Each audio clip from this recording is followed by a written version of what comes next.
Queridos, bom dia. Passando por aqui para dividir com vocês algo que ontem me impactou muito. Eu comecei a pensar e meditar sobre João Batista, né? E os vários textos bíblicos falando sobre João Batista. Não peguei todos eles, peguei só alguns, né? Pincei alguns para ir no foco aqui, que eu me maravilhei ontem com João Batista, né? E, nossa, tive uma lição de vida, assim, espetacular. E aí eu quero dividir isso com vocês. Eu pus assim no título do estudo que eu fiz ontem. Eu mesmo fiz um estudo para mim, porque eu fiquei impactadíssima. Eu tenho que parar e pegar esses textos e juntar eles, né? Não fiz um estudo extensivo, porque tem textos, tem bem mais textos do que esse que eu coloquei, que eu acho que com certeza dá um estudo bem mais profundo. Mas eu resolvi começar de forma bem simples e prática, e peguei alguns trechos chaves. Olha só, eu pus assim: a vulnerabilidade de João Batista. O que a Bíblia nos diz sobre João Batista? O que João Batista diz sobre ele mesmo? O que Jesus diz sobre João Batista? O que a Bíblia diz? O que ele próprio João Batista fala sobre ele? O que Jesus diz sobre ele? Vamos lá, primeiro ponto. O que a Bíblia fala sobre João? Naqueles dias surgiu João Batista pregando no deserto da Judéia. E ele dizia: arrependam-se, pois o reino dos céus está próximo. Este é aquele que foi anunciado pelo profeta Isaías. Isso é a Bíblia dizendo. Este João Batista é aquele que foi anunciado pelo profeta Isaías. Voz do que clama no deserto. Preparem o caminho para o Senhor. Façam veredas retas para ele. A Bíblia está dizendo que João Batista está anunciado lá atrás em Isaías. As roupas de João, versículo 4, as roupas de João eram feitas de pelos de camelo e ele usava um cinto de couro na cintura. O seu alimento era gafanhotos e mel silvestres. E ele vinha gente de Jerusalém, de toda a Judéia, de toda a região ao redor do Jordão, confessando os seus pecados, eram batizadas por ele no rio Jordão. Primeira coisa assim impactante, né? Vestes de pelos de camelo. A gente pode imaginar, gente, um casaco de pele, que hoje em dia é totalmente, né, errado. A gente sabe que pele de animal, parará. Mas pensando uns 50 anos atrás, menos 20 anos atrás, 30 anos atrás, casaco de pele era aquela coisa, né? Imagina, mas ele não estava com casaco de pele. Ele não tinha nada embaixo daqueles pelos que ele estava vestindo. Assim, completamente diferente de pôr um casaco de pele em cima de uma roupa toda bonita. Não era nada disso, não. Era um negócio muito estranho de se olhar e de se ver, né? É interessante porque até a roupa dele lembrava os sacrifícios necessários no templo para que eu e você pudéssemos ter salvação.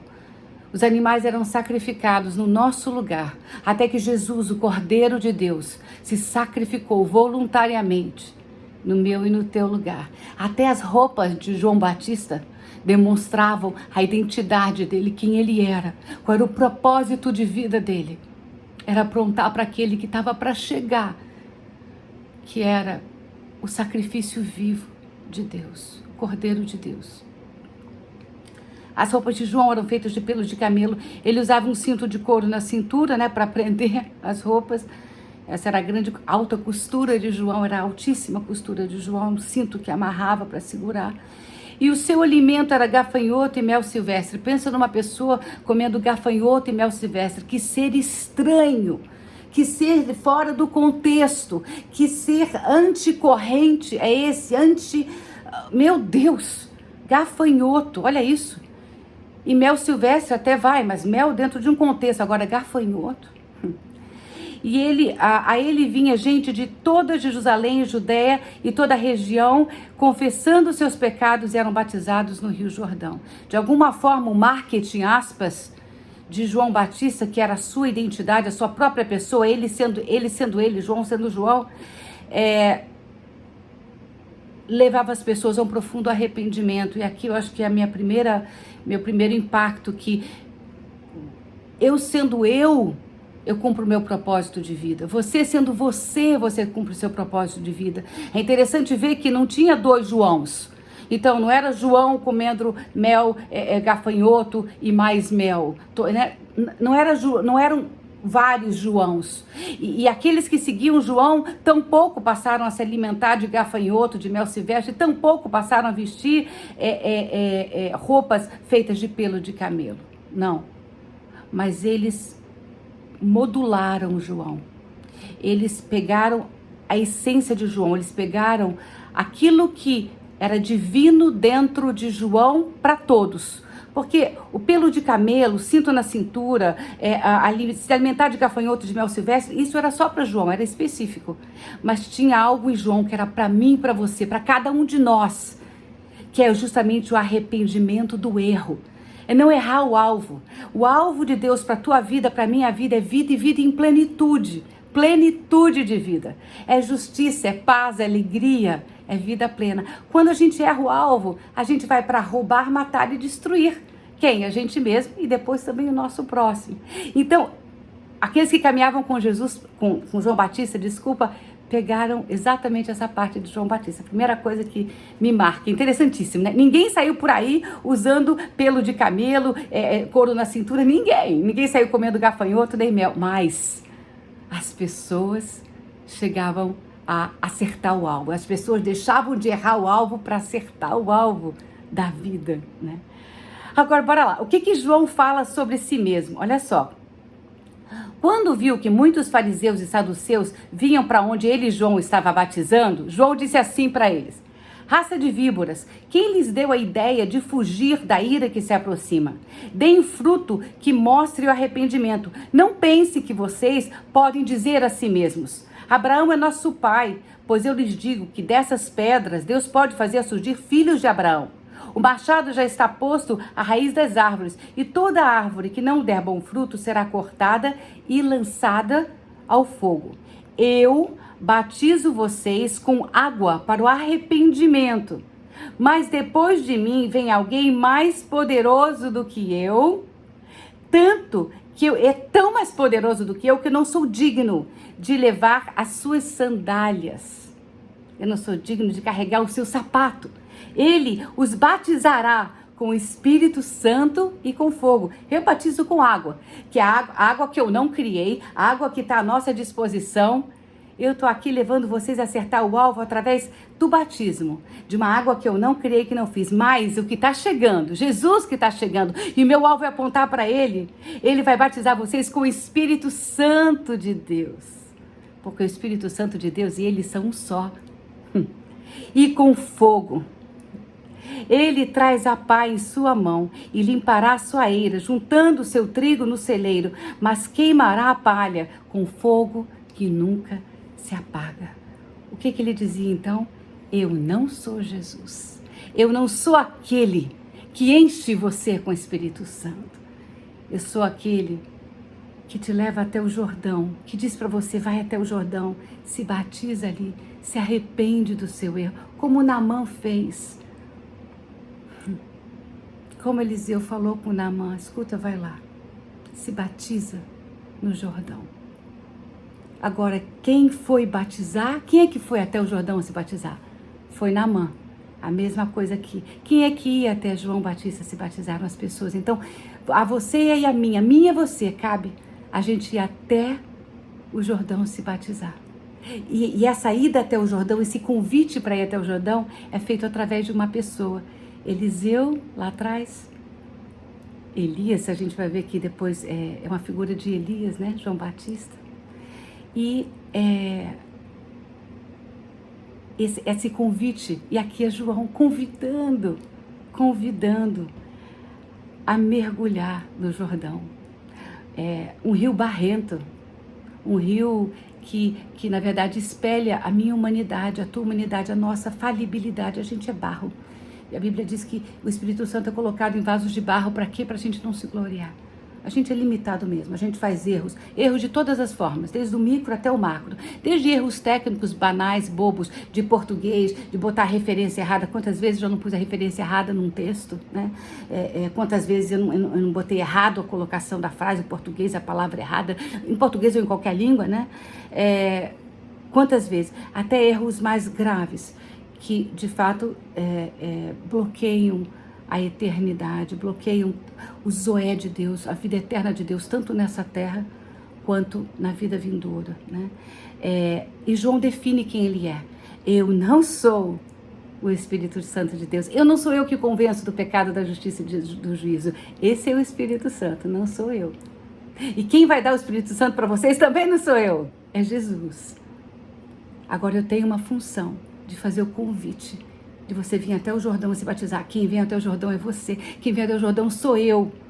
Essa é a parceria que Deus faz conosco, maravilhosa.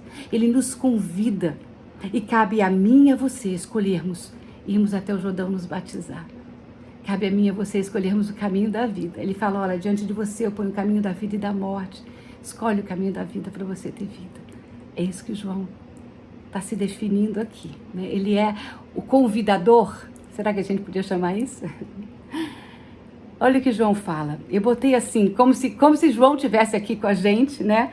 Dando voz à fala de João aqui, tentando, né? Tentando sentir o coração de João, com certeza podendo errar, né? Eu sou absolutamente falível, mas pensando no que João poderia estar pensando e sentindo, eu pus aqui, como se fosse João falando. Eu estou preparando o ambiente para a chegada daquele que é o pleno, daquele que é o alfa e o ômega.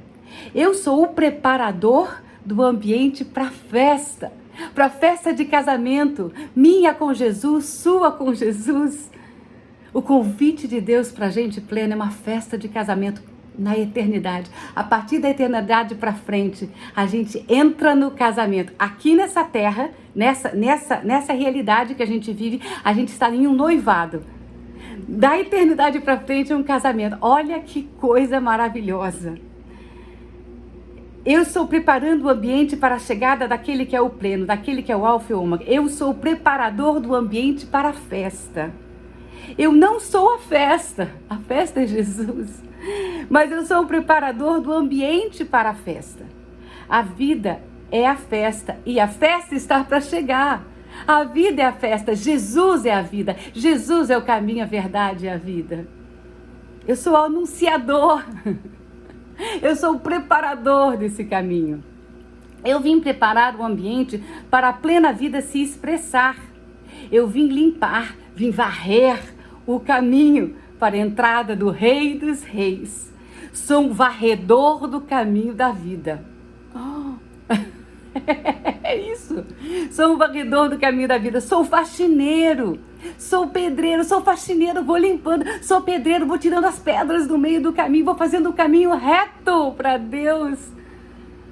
Sou pedreiro. Vou botando. Vou alinhando. Aonde não tinha caminho, vou fazendo. Onde estava torto, eu tiro o torto. Vou endireitando. Mas o caminho é Ele, não sou eu.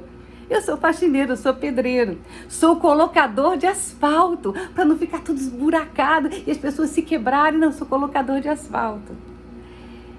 Eu batizo vocês com água para arrependimento. Isso João falou literalmente. Essas frases acima, eu que tentei dar voz e sentir, né, a emoção e o pensamento de João de uma forma bem fluida. Aqui ele está falando, Mateus 3,11, palavras de João.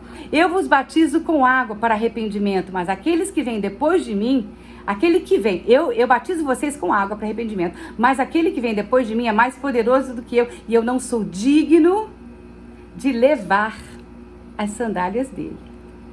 Aí me veio assim, fazendo o estudo, me veio a palavra, o que Pablo Marçal sempre fala, nos vídeos que eu tenho visto dele, e me marcou muito, tem me marcado. Eu sou faísca. Eu fiquei, meu Deus, faísca. Lógico, faísca, porque a faísca, ela só acende aquilo que já está lá dentro, é evidente. A faísca no nada dá em nada. A faísca na água morre, não acontece nada. Agora a faísca numa lenha preparada, num coração preparado, numa vida preparada, aquilo gera um grande fogo, né? E aí eu pensando, né, quem sou eu? Aí Pablo Marçal fala assim, eu sou faísca. Eu tentando me definir, eu pus assim, eu sou ativadora. Eu pus assim, eu sou faísca, @Pablo Marçal. Eu sou ativadora, @Inês Leão. Aí eu pus assim, eu sou ativadora do DNA de Deus único dentro de cada um de nós. O meu propósito é ativar a identidade de filho, de filha de Deus nas pessoas. Esse é o meu propósito, a começar por mim. É realmente me conectar com o DNA de Deus dentro de mim, o DNA único de Deus dentro de mim. E ativar, ser essa faísca, né, como o Pablo falou, ser essa ativadora do DNA, ser a ativadora do DNA único de Deus dentro de cada um de nós, porque nós somos complementares, porque a minha íris e a tua íris é única, porque a minha impressão digital, a tua impressão digital é única. E se a gente tentar copiar o outro, ser igual ao outro, a gente não cumpre o nosso propósito na Terra. E a gente fica absolutamente frustrado, deprimido, infeliz. Ó céus, ó terra, ó vida, que dia, ó infelicidade. E aí a gente fica assim, ó, infelicidade, e deixa todo mundo infeliz à volta. Mas se a gente descobre o nosso DNA único de Deus, em toda a raça humana, a gente fica feliz. E a gente não se sente mais solitário. Ai, eu tô sozinho, só existe eu no planeta, ninguém me entende. Cacilda, ninguém vai te entender plenamente, a verdade é essa. Porque você é único, porque você é única. Agora, se você entender que você é único, você é única, não para estar sozinho, mas para ser complementar à raça humana, você se encontra.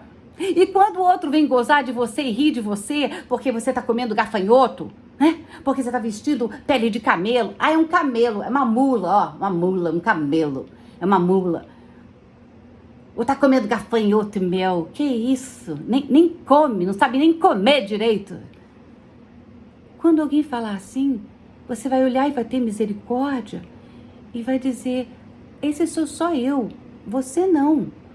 Agora deixa eu falar, arrependimento é para mim e para você. Acertar o alvo de vida é para mim e para você.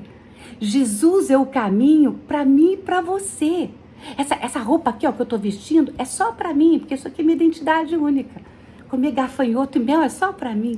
Mas ter vida e vida em plenitude, experimentar a justiça, a paz e a alegria de Deus de forma cotidiana, de dentro para fora. Porque no mundo lá de fora a gente tem aflição. Agora aqui dentro dá para ter justiça, paz e alegria. De paz mesmo no meio da dor. Alegria mesmo dentro da prisão, conforme tinha Paulo, né? Cantando na prisão. Nossa, louco! Está negando a realidade, cantando na prisão. Ou será que dentro dele ele estava livre? Apesar de do lado de fora estar numa prisão. Pois é. João veio ser a voz, ser o pedreiro, o construtor, para a gente poder acertar o alvo. Marçal se definiu como faísca, eu me defini como ativadora. Como é que você se define? Quem é você na história da raça humana? Quem é você no planeta? Você é absolutamente único, você é absolutamente única. Não queira ser ninguém. E não queira ser também a mais do que você é, que nem João falou, eu sou só isso aqui. Sou Jesus. Não me confunda com o Salvador. Não sou o Salvador. É Ele o Salvador. Eu não sou o caminho, é Ele. Eu não sou a verdade, Ele é a verdade. Eu vim consertar o caminho. Eu vim preparar esse caminho.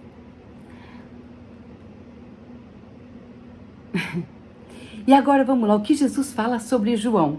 Mateus 17, 7 a 14. Então, enquanto saíam os discípulos de João, Jesus começou a falar à multidão a respeito de João. O que vocês foram ver no deserto? Um caniço agitado pelo vento? Ou o que foram ver? Um homem vestido de roupas finas? Ora, os que usam roupas finas estão nos palácios reais. Afinal, o que foram ver? Um profeta? Sim, lhes digo, e mais que profeta. É interessante, né? Porque João não se chama de profeta. A Bíblia chama ele de profeta. Lança a gente lá para o texto de Isaías, claramente falando sobre profeta, né? E o próprio Jesus vai falar aqui. Depois tem uma outra passagem que eu não coloquei, comparando João com Elias, dizendo que Elias já veio, João Batista, né? Fazendo um paralelo do Espírito que estava sobre Elias e do Espírito que está sobre João Batista. Mas João não fala isso, né? João não fala assim, eu sou um pedreiro, eu sou um varredor, eu sou um faxineiro. Eu vim preparar o caminho. Preparar implica em limpar, limpador, faxineiro. Implica em construir, em endireitar, né? Aquilo que está torto, em botar asfalto, né? Asfaltador, né? Aspas, né? Mas Jesus fala, é Jesus que fala, e não é João que fala, né? Ele é um profeta, e digo, mais do que um profeta. Ele é aquele a respeito de quem está escrito. Enviarei o meu mensageiro. Jesus chama ele de mensageiro. Olha que lindo. Ele fala a voz do que clama, né? Não, ele fala, eu sou preparador do caminho. Jesus fala que ele é mensageiro. À sua frente, ele não é a mensagem, ele é portador da mensagem. Eu e você não somos a mensagem, somos portadores da mensagem. Agora, a gente é a carta de Deus viva, né? A sua vida e a minha. Muitas vezes, talvez a minha vida e a sua vida seja o único livro, a única Bíblia que uma pessoa vai ler. Eu vou repetir, e isso é tão sério. Talvez a Bíblia que uma pessoa vai ler vai ser a tua vida, a minha vida. Nós somos as cartas vivas de Deus. Nós somos a Bíblia que anda com 2 pés, 2 pernas, 2 olhos, 2 braços, ou sem olhos, sem braços, não precisa, não é a nossa limitação que impede da gente ser a carta viva de Deus sobre hipótese nenhuma. Basta a gente querer ser, a gente é a carta viva de Deus, né? Jesus falando de novo, esse é aquele, versículo 10, esse é aquele a respeito de quem está escrito, enviarei o meu mensageiro à sua frente. João Batista, João Batista, olha, falado sobre João Batista lá atrás, né? Ele preparará o caminho diante de ti. João Batista preparará o caminho diante de Jesus. Digo-lhes a verdade, entre os nascidos de mulher não surgiu ninguém maior do que João Batista. Todavia, o menor no reino dos céus é maior do que ele. Aqui tem uma verdade tão profunda e não dá para falar aqui agora. Depois eu vou falar mais para frente sobre isso, porque é maravilhoso, né? E com certeza, talvez você já conheça isso. E, gente, é maravilhoso, né? Bora juntar conhecimento para empoderar a Terra, o planeta, o ambiente de conhecimento de Deus. Todavia, entre os nascidos de mulher não surgiu ninguém maior do que João Batista. Todavia, o menor no reino dos céus é maior do que ele. Desde os dias de João Batista até agora, o reino dos céus é tomado à força, e os que usam de força se apoderam dele, pois os profetas e a lei profetizaram até João. E se vocês quiserem aceitar, este é o Elias que havia de vir. E se vocês quiserem aceitar, como Jesus fala, né? Como Jesus é respeitoso. Agora, eu fiz esse estudo dentro de mim, eu fiz todo esse estudo, eu estou compartilhando algo que estava dentro de mim. Eu fiz todo esse estudo, porque o que me marcou ontem, pensando em João Batista, a vulnerabilidade dele. Depois de tudo isso tendo acontecido, João Batista não estava lá quando Jesus falou isso, mas chegou até os ouvidos dele, ele falando, né? Esse é o Cordeiro de Deus que veio tirar o pecado do mundo, né? Sigam ele, o todo, né? E João Batista era primo de 2º grau de Jesus, né? Maria, mãe de Jesus, era prima de Isabel, mãe de João Batista. Então, Jesus e João Batista eram primos de 2º grau.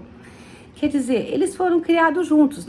Talvez não na mesma rua, digamos assim, ou talvez nem no mesmo estado. A gente não sabe, a Bíblia não define aonde eles passaram infância e adolescência. Mas o fato é, a impressão que dá é que eles se viam em momentos festivos, em momentos importantes. Então, era família, né? E mesmo assim, João ousou dizer, olha, é família, mas escuta, não é o fato de ser família, é o fato de ser quem Deus escolheu ele para ser, né? Mas tem um momento que João fica altamente vulnerável. Quando? Na profunda dor dele. Na profunda dor de João, vivencia a vulnerabilidade dele de peito aberto. Eu pus assim, a vulnerabilidade de João, a verdade vivida de peito aberto. João viveu a verdade de peito aberto, ele rasgou o verbo. Vamos lá ler, Mateus 11, de 1 a 6. Depois que terminou de instruir os seus 12 discípulos, Jesus saiu para ensinar e pregar nas cidades da Galileia. João, eu estou voltando atrás, estou desfazendo a equação, né? Começando lá de trás, indo lá para frente, indo para a causa, do fim, indo para o início. Depois que terminou de instruir os seus 12 discípulos, João saiu para ensinar e pregar nas cidades da Galileia. João, ao ouvir na prisão o que Cristo estava fazendo, enviou seus discípulos para lhes perguntarem. Aqui o primeiro ponto agora é Cristo, né? Agora não é mais Jesus. Jesus, meu amigo, Jesus, meu amigo de fazer montinho de areia, Jesus de fazer, de rolar no chão brincando e brincando de carrinho. Do que aquele de brincando de espada, não é mais, né? Agora ouviu falar do Cristo. Agora não é mais o primo dele de segundo grau. Agora é o Messias. E aí ele como que fica chocado, essa junção do Messias, que ele passou a vida inteira dele, o alvo, lógico que não a vida inteira, mas o ministério dele inteiro, né? Era a vida adulta dele, o alvo era esse, o objetivo de vida dele era esse. Agora ele estava na prisão, a coisa tinha desandado gravemente, ele com certeza não esperava ir parar na prisão do jeito que ele foi. As fichas dele estão todas caindo, ele impactadíssimo com essa realidade. Agora a Bíblia chama que, entende que, mostra que, demonstra, a Bíblia demonstra que João está vendo Jesus como o Messias. Não é mais meu primo de segundo grau. Agora é o Messias. Antes já era, na pregação dele, no todo. Mas agora, de alguma forma, atingiu um nível bem mais profundo dentro dele, né? É o que parece. Essa, com certeza, é a minha interpretação. Tem outras interpretações, não haja nenhuma dúvida. Eu só estou colocando a minha. E, de repente, todas as interpretações são válidas, elas são complementares. Tem uma interpretação que diz que João fez isso, não foi por causa dele, foi por causa do povo, das pessoas que andavam com ele. As pessoas que andavam com ele deveriam saber quem Jesus era e ouvir isso da boca do próprio Jesus, para elas serem solidificadas na fé delas. Pode ser. E pode ser isso, eu acho que pode ser com certeza, mas pode ser também da dúvida de João. Sabe, porque a palavra é clara. Ele vai fazer uma pergunta e quem pergunta é porque quer saber, é porque está com dúvida, né? Então, na minha opinião, são as duas coisas juntas, né? Para mostrar, para realmente colocar os discípulos deles em boas mãos e também para tirar a dúvida dele, porque a coisa estava feia, a coisa ficou muito feia, né? E aí João falou assim, versículo 2, Mateus 11, 2. João, ao ouvir na prisão que que Cristo estava fazendo, enviou seus discípulos para perguntarem: você é aquele que deveria vir? Ou devemos esperar por um outro? É você mesmo, Cristo? Pensa, ele passou o ministério dele todo, a vida adulta dele, falando sobre Jesus, preparando o caminho para o Cristo, para Jesus. Agora ele pergunta, mas é você mesmo? Tem certeza que é você? Ou a gente tem que esperar um outro? Versículo 4, Jesus respondeu: voltem e anunciem a João o que vocês estão ouvindo e vendo. Aqui é outra coisa que me toca muito, porque Jesus, ele não despreza a dúvida de João Batista. Jesus não despreza, não fala, você é fraco na fé, você é confuso, você é infantilizado, você é infantil, porque fica falando uma coisa, chega na hora H, no vamos ver, você pergunta. Não, Jesus não fez nada disso. Jesus falou de uma forma, numa linguagem que João Batista entendia. E Jesus falou, é como Jesus falou para Filipe: eu vi você lá debaixo da árvore, eu vi você lá debaixo da figueira. Filipe fala: você é o Cristo. Por quê? A Bíblia não diz o que estava acontecendo lá debaixo da figueira, mas alguma coisa estava acontecendo ao ponto de imediatamente Filipe reconhece Jesus como o Messias, o Cristo. Por quê? Porque era um assunto íntimo de Filipe. Ninguém sabia o que estava acontecendo embaixo da figueira. E Filipe se choca e fala: é você. Jesus faz a mesma coisa aqui com João. Ele fala assim: os cegos veem, os mancos andam, os leprosos são purificados, os surdos ouvem, os mortos são ressuscitados, as boas novas são pregadas aos pobres. De uma forma completamente inédita, de uma forma completamente diferente do que tudo e todos pensavam. O povo esperava Jesus como Davi, o rei, que entraria a Jerusalém num cavalo branco. Pois é.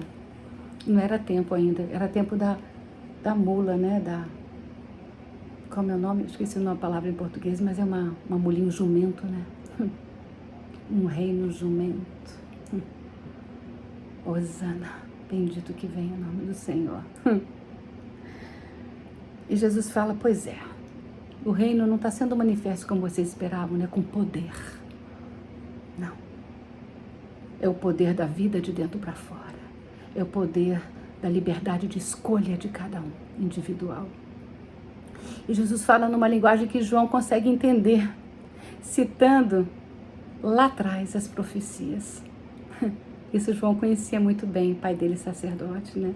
Ele apaixonado por Deus, claramente apaixonado por Deus, porque senão não entregaria a vida dele para ser o asfaltador, né? O construtor, o fazedor de caminho, o limpador, o faxineiro. Ele não, né? Ele entregou por isso, apaixonado por Deus e pela palavra de Deus, né? Profundo conhecedor da palavra.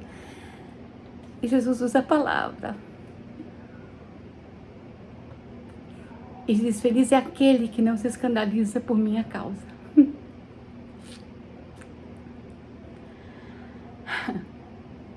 E aí a ficha de João caiu. E João, antes da ficha dele cair num nível bem mais profundo, ele expôs a sua vulnerabilidade. E aqui que eu queria falar, sabe? Exponha a tua vulnerabilidade.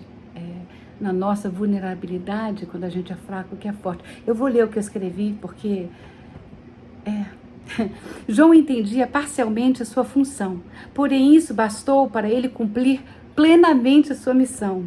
João entendia parcialmente a sua função, parcialmente, claramente. A descrição que ele faz ele mesmo não é a descrição da Bíblia e não é a descrição de Jesus. Interessante, né? Era bem menor, tanto do que a descrição da Bíblia quanto que a descrição de Jesus.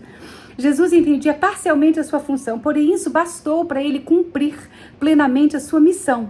Porém, na hora de sua grande dor, na prisão, João começa a ter dúvida. Essa é a minha interpretação, né? Que eu acho que é complementar a outra interpretação que eu ouvi, né? Sobre os discípulos, que eu acabei de falar. Mas na prisão, João começa a ter dúvida de que o seu primo de segundo grau era verdadeiramente o Messias, o ungido de Deus, o Criador de todas as coisas. É chocante. Como é que pode meu primo de segundo grau? Quando você começa a juntar as peças, como é que pode? Não. João viveu toda a sua vida adulta para essa missão, para esse propósito. Porém, quando as coisas tomaram uma forma diferente do que ele tinha imaginado, a dúvida entrou em seu coração e provavelmente também no coração daqueles que caminhavam com ele. João está mais interessado... aqui que eu vou dizer. Mas João não põe a sua dúvida debaixo do tapete. João está mais interessado na verdade do que na sua reputação. Tá voltando atrás agora na fé? Fala uma coisa e agora tá duvidando? Mas então, agora então também não vou acreditar em mais nada que você falou. João tá interessado em nada disso. João tá interessado na verdade. Ele estava com dúvida e ele expôs a dúvida dele. Para ele, a verdade falava mais alto do que sua própria voz.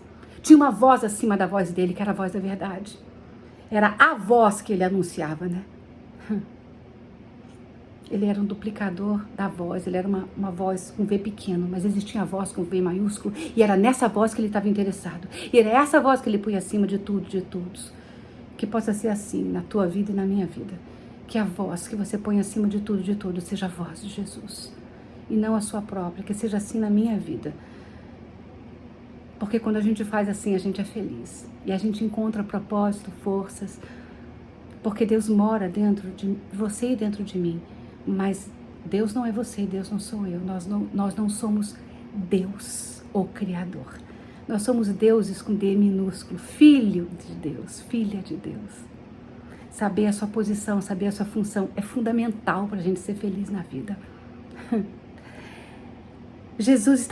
João está mais interessado na verdade do que na sua reputação. Para ele, a verdade falava mais alto do que sua própria voz.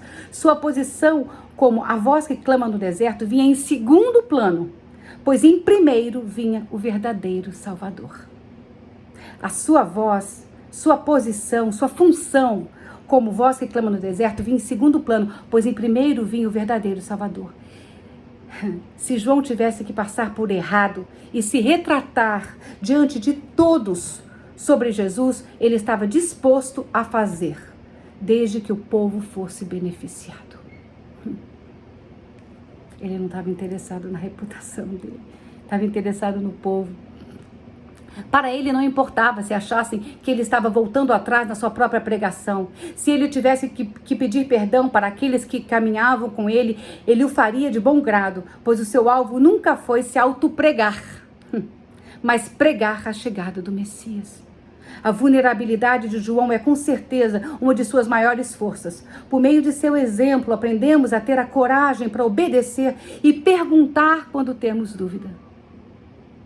Jesus não só endossa a vulnerabilidade de João Batista, mas vai além, nos dando uma visão mais ampla e precisa sobre quem é de fato João.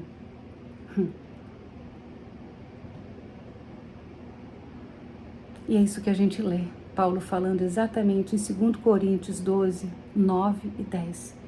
Mas Deus me disse, a mim, Paulo, minha graça é suficiente para você, Paulo, pois o meu poder se aperfeiçoa na sua fraqueza.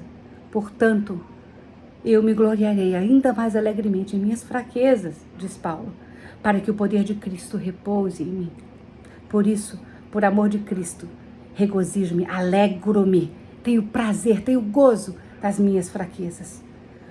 Nas fraquezas, nos insultos, nas necessidades, nas perseguições, nas angústias, pois, quando sou fraco, é que sou forte.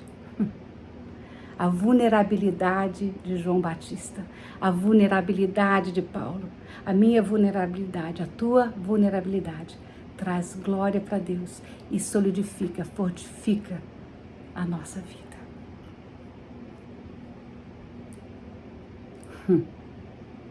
Deus é com você. Quem é você? Qual a tua função? Qual a tua posição? Qual a tua identidade única em Deus? A tua vulnerabilidade é tua força. Um dia abençoadíssimo.